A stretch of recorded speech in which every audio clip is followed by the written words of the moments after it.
In this section, we learn about the real depth and the apparent depth.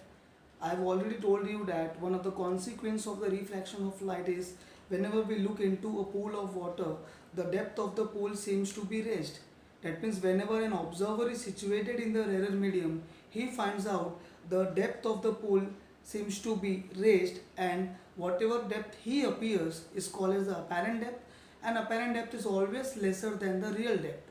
Whereas the same case we can consider where observer is situated in the denser medium and looking at an object in the rarer medium.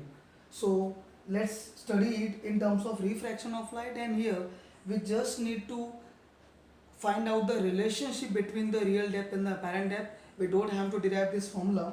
Suppose an object is situated in the denser medium where observer is situated in the rarer medium. So the ray coming from the object will travel from denser to rarer, so it will bend away from the normal. Let's consider an example that this is an object kept in the denser medium at a certain depth.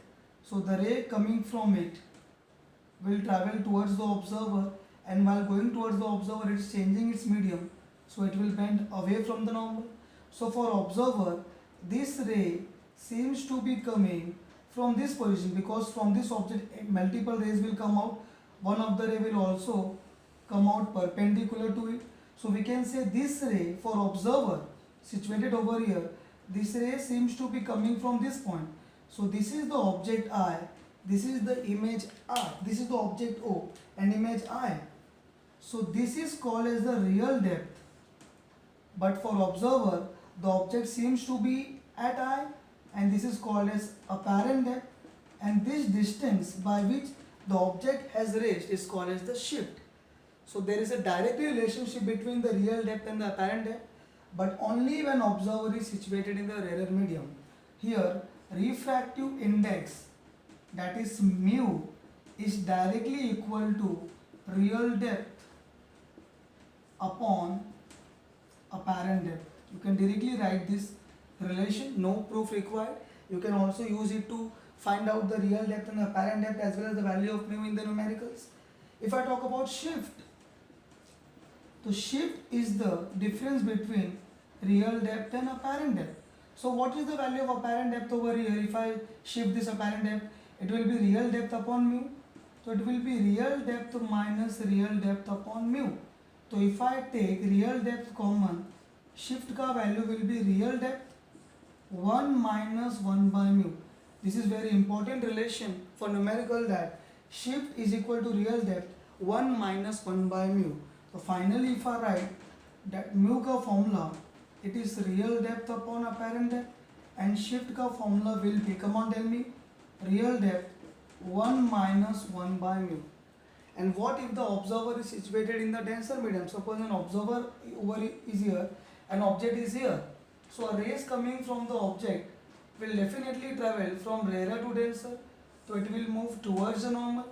So for observer, the ray seems to be coming from this position. If observer is situated over here, because one of the ray will come down like this, and if I trace it backward, they will meet somewhere over here. So this being the object and this being the image. So here this is the real depth and this is the apparent depth. You can take an example. A fish is looking at a bird.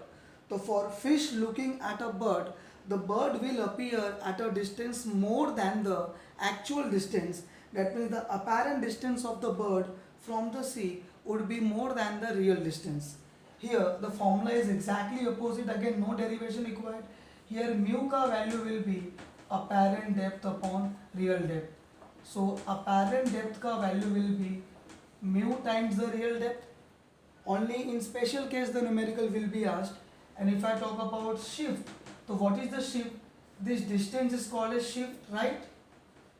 Shift over here is apparent depth minus real depth, which is apparent depth minus mu. Sorry, what is apparent depth? Mu RD. So mu RD minus RD. If I take RD common, it is mu minus 1. So shift ka formula will be mu minus 1 into RD for an observer situated in the denser medium.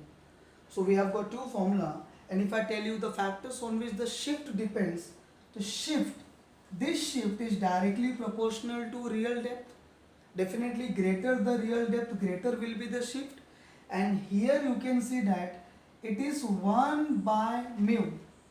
So this is the mathematical relation. Greater the value of mu, lesser will be the value of 1 by mu. If lesser will be the value of 1 by mu, 1 minus that factor will be more. See, this is mathematical relation. Shift, okay, shift depends on, come on, tell me, 1 minus 1 by mu.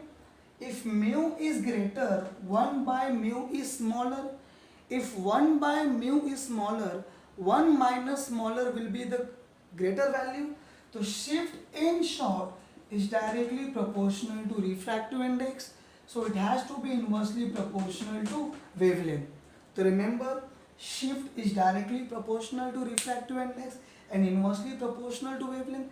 That means for different color, the shift will be different. This shift will be maximum for the color having least wavelength. That means I am talking about violet color, and this shift will be maximum for color having shift will be minimum for color having maximum wavelength, that is red color. So this is the relation between the real depth and the apparent depth.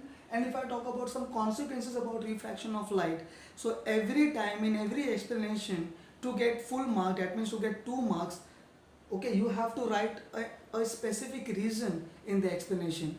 And what is that reason? If a question is asked why the depth of the pool seems to be raised, so one common answer, the rays coming from the object, you can see the rays coming from the depth bends away from the normal, so it seems to be coming from eye. Remember this, for observer, the ray seems to be coming from eye, which is the apparent position, not the actual position.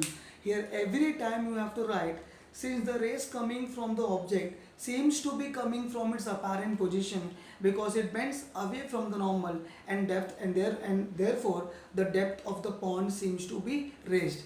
So there are so many consequences given in the textbook. You can learn all these consequences and you can write a proper reasoning in that, and for preparation of these questions you can refer our notes. Thank you.